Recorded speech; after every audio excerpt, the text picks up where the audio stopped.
Hello friends, in this video we're talking about the sixth theme of enlightenment, which is surrender. This is the sixth of the 9.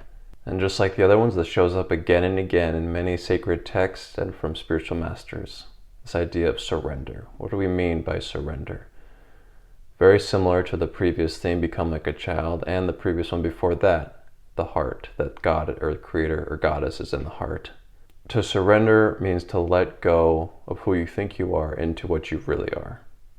It is to let go and let the ego die in a sense, and so that you're reborn and become what you really are and what you always really have been. It is letting the walls fall of what you define yourself as.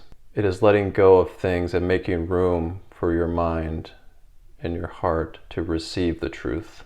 If the one in all is the one in you, is the one in everything, as the first theme states, then there's really nothing for you to do. One of my favorite lines that we hear is, I need do nothing, God is. Creator is, Goddess is. The Spirit already is everything. It is the true foundational state and presence and identity. Therefore, what do you need to do to receive it, to realize it? It already is. You need to let go. Everything else is your own creative dream draped over it. Your own cast perceptions and ideas. So surrendering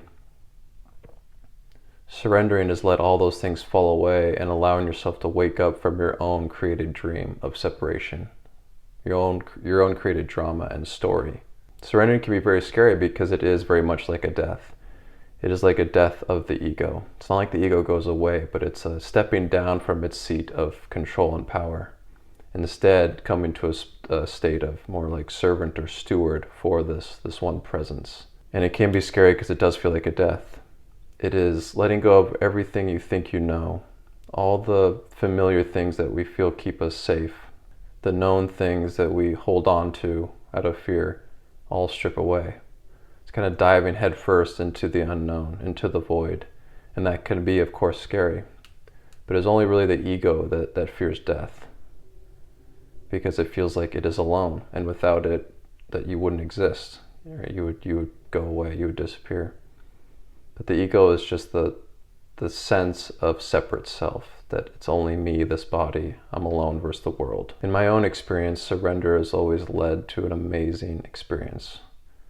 And at first it always began as a panic attack and as a very scary episode, kind of things starting to slip away, try to control things mentally, like what's happening, understand, kind of a building of energy, and then a huge release and a surrender.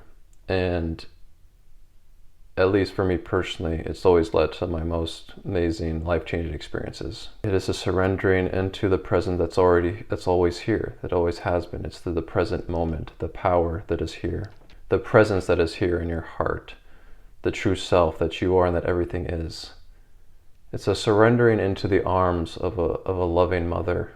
It's like, shh, it's okay, you don't need to do anything, just let go, I've got you. That is what it feels like, at least for me personally. And a good metaphor, I think, is as if a child is in a really bad dream, and he's fighting in the dream and very scared, and a parent picking him up and not shaking them awake, but just lovingly holding them and letting themselves wake up on their own, not startling them awake and say, wake up, I got you. It's just letting them dream the dream they're having, but holding them lovingly. And as you wake up, you realize you're in the arms of that parent, of that love, and you are completely held, completely taken care of, and safe eternally. And as these quotes will show, this idea comes up again and again. Come unto me, for my yoke is easy and my lordship mild, and you will find repose for yourselves. Jesus in the Gospel of Thomas. It doesn't require work to be as you are. It requires allowance and alignment. Paul Selig. This next quote's one of my favorites. It's kind of a long one, but I love how he describes the transformation that happens and the awakening, the realization that everything is here and now when you surrender. This is a light abounding in full gladness, like coming upon a light in thick darkness, like receiving treasury in poverty. So easy, so free are you, that the weight of the world and the aggravations of the mind are burdens no longer. Your existence is delivered from all limitations. You have become open, light, and transparent. You gain an illuminating insight into the deepest nature of things, which appear to you as so many gossamer patterns having no graspable reality. Here is the original face of your being. Here is the straight passage, open and unobstructed. Here is where you surrender all.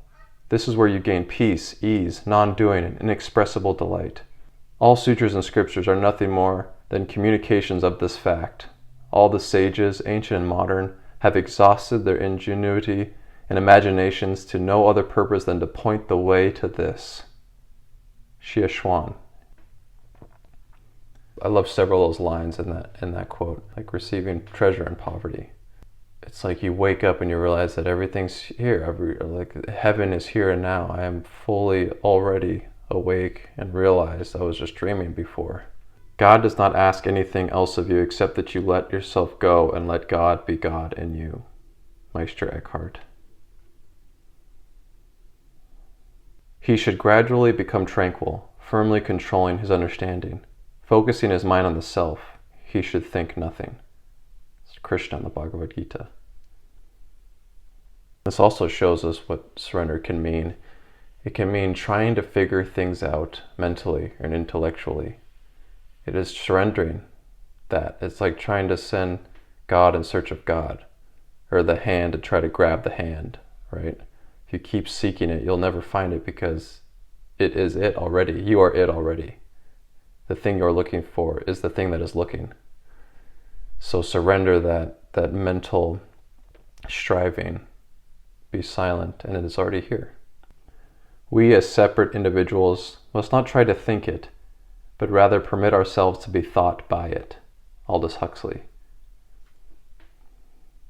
Become nothing, and he'll turn you into everything.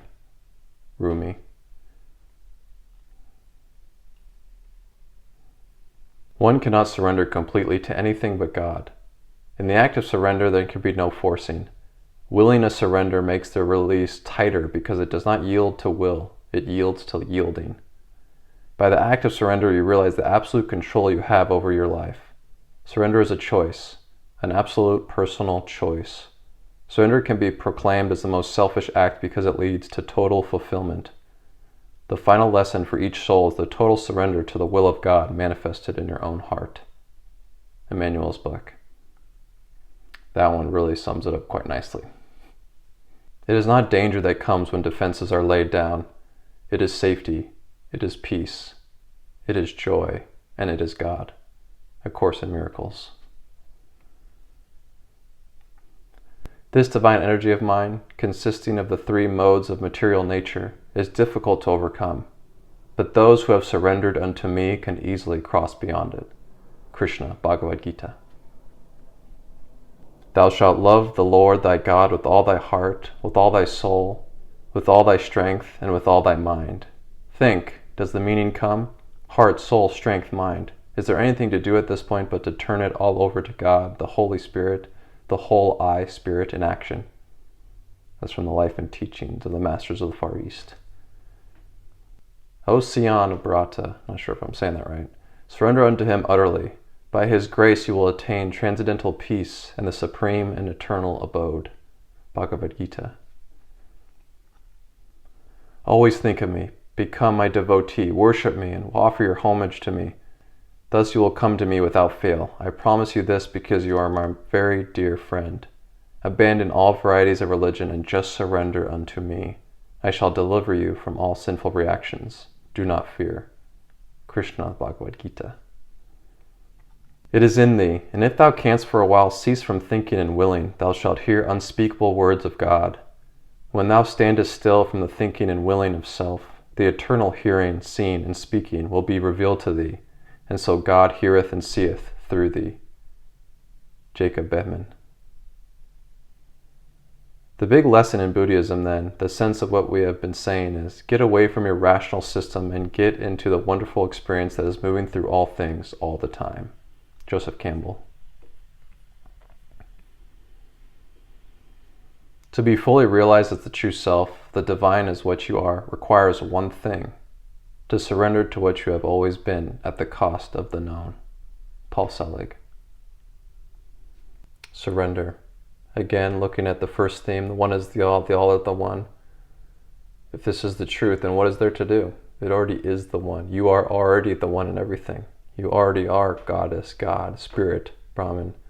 So what is there to do other than surrender and let go of all these other ideas you have of what you are and what everything is? Thank you for watching.